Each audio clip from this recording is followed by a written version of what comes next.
चलिए आसमान को देखते हुए अपने देश हिंदुस्तान की सारी बातें और वहाँ बिताए समय को याद कर रही थी कि तभी पीछे से उसकी बहू जया आई। माँ जी आप यहाँ ये रात में टेरेस पर क्या कर रही हैं? सब अंदर है, चलिए अंदर चलिए। बहू तू तो जानती है ये कौन सा महीना चल रहा है। अरे माँ जी ये सितंबर या अक्टूबर है, मुझे ठीक से याद नहीं आ रहा। वैसे आप मुझे ये सब क्यों पूछ रही हैं? रहने दे बहू, तू तो यहाँ आकर यहीं की हो चुकी है, भला अब तुझे कुछ कहाँ याद होगा। इतना कहकर कौशल्या घर के अंदर चली गई और जया उलझती रह गई। पता नहीं माँ जी को क्या हो गया है, खोई खोई और निराश सी रहती है। पूछो तो कुछ बताती नहीं। खैर छोड़ो, मैं क्यों अपना दिमाग खराब करूँ, अगर कुछ जरूरी होगा तो खुद ही बता देंगी। इतना कहकर जया भी वापस अंदर चली गई। जया के परिवार को लंदन में रहते हुए लगभग 7 साल होने को आए। ब्रजेश के बिजनेस के सिलसिले में अपना देश छोड़कर लंदन में पूरे परिवार के साथ शिफ्ट होना पड़ा। पहले उन्हें थोड़ी परेशानियां आई, लेकिन अब वो पूरी तरह विदेश के रंग में ढल चुके थे और इसी वजह से कौशल्या का दिल हमेशा वहाँ परेशान रहता था। उनके घर जो मंदिर बना हुआ था उसमें कौशल्या के अलावा कोई कदम ही नहीं रखता। सिलसिला इसी तरह जारी था। फिर एक दिन ब्रजेश बेटा, पता नहीं अब मेरी जिंदगी के और कितने पल बाकी हैं। मैं अपनी आंखों के सामने अपने पोते को दुल्हा बनते देखना चाहती हूँ। माँ लेकिन अब अभी छोटा है, वो अभी बिजनेस करना सीख रहा है। मुझे नहीं लगता कि इतनी जल्दी उसकी शादी कर देना ठीक होगा। अच्छा तो शायद इसी बात को लेकर माँ जी आजकल परेशान नजर आती है। अरे ब्रजेश जी अभी शादी के बाद भी बिजनेस सीख सकता है, बिजनेस तो घर का ही है ना। वैसे माँ जी मेरी नजर में एक लड़की है, बड़ी गोरी चिट्टी और गाल भी बिल्कुल गोरे जैसी ही है। अरे बता रही हूँ, मेरी फ्रेंड है ना रेबिका जी, है ना, उनकी छोटी बेटी आना। भाई मुझे तो वो बहुत पसंद है, अगर आप कहो तो हम उन्हीं से बात करके देखें। बिल्कुल नहीं, मैं यहाँ की किसी लड़की को अपने घर की बहू नहीं बनाऊंगी। मैं चाहती हूँ कि हम बहन की शादी हमारे देश की संस्कृति को जानने वाली, रीति रिवाजों का पालन करने वाली एक सीधी साधी लड़की को ही लेकर आए, ना कि कोई आज के जमाने की विदेशी मॉडर्न लड़की। ये क्या कह रही है माँ जी? हम कितने समय से यहाँ लंदन में रह रहे हैं, लेकिन फिर भी आपको अभी भी हमारे पिछड़े हुए देश की पड़ी। मैं आपको बता दूं माँ जी, जैसी लड़की आप चाहती हैं वैसी आज के जमाने में कहीं नहीं मिलेगी, भारत में भी नहीं।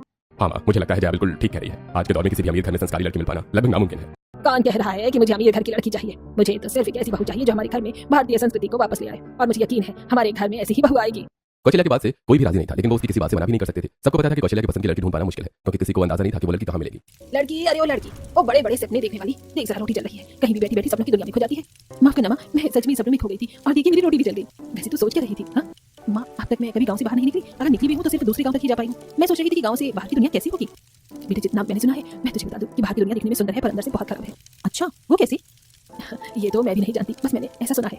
दोनों माँ बेटियों में इसी तरह बातें चल रही थी। राजेश्वरी गांव की सीधी सादी, अपने माता पिता के कामों में हाथ बटाने वाली एक समझदार लड़की थी। उसे अपने देश की मर्यादाओं का पालन करना, बड़ों को सम्मान देना और संस्कृति के अनुसार चलना बहुत अच्छा लगता था। राजेश्वरी अपने ही गांव के बच्चों को भजन कथाएं और गीत सुनाया करती। माँ मुझे हिचकी आ रही है, सुबह से कितनी दफा पानी पी चुकी हूँ। अच्छा कहीं तुझे कोई याद तो नहीं कर रहा? मुझे कौन याद कर सकता है भला माँ?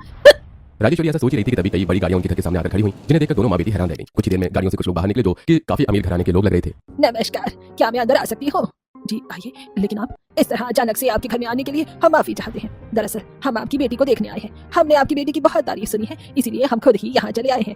अनुपमा और राजेश्वरी अभी भी इस बात को समझ नहीं पा रही थी। उनके मन में अभी भी एक उलझन बनी हुई थी, लेकिन फिर भी उन्होंने पहले सभी को बैठने को कहा और फिर उनसे बात की। असल में हम लंदन से आए हैं, लेकिन हम भारतीय ही हैं। इसी तरह कौशल्या ने अनुपमा और राजेश्वरी को सारी बात बताई। वहीं दोनों माँ बेटी को इस बात पर यकीन नहीं हो रहा था। और मैं यही चाहती हूँ कि आपकी बेटी जैसी ही बहू हमारे घर आए और हमारी खोई हुई संस्कृति को वापस ले आए। क्या दादी सास ने हमें छोटी मिलाकर बिठा दिया है? कहाँ हम महल जैसे घर में रहने वाले लोग और कहाँ की गरीब। देखिए सीधी सीधी बात कहें तो हम आपकी बेटी का हाथ मांगने आए। हमारी माँ ने आपकी बेटी के बारे में सुना और बस सुनकर ही आपकी बेटी उनके मन को भागी। राजेश्वरी और अनुपमा अचानक से इन सब बातों का कोई जवाब नहीं दे पा रही थी। इतने में राजेश्वरी का पिता गोपाल भी घर पहुंच गया।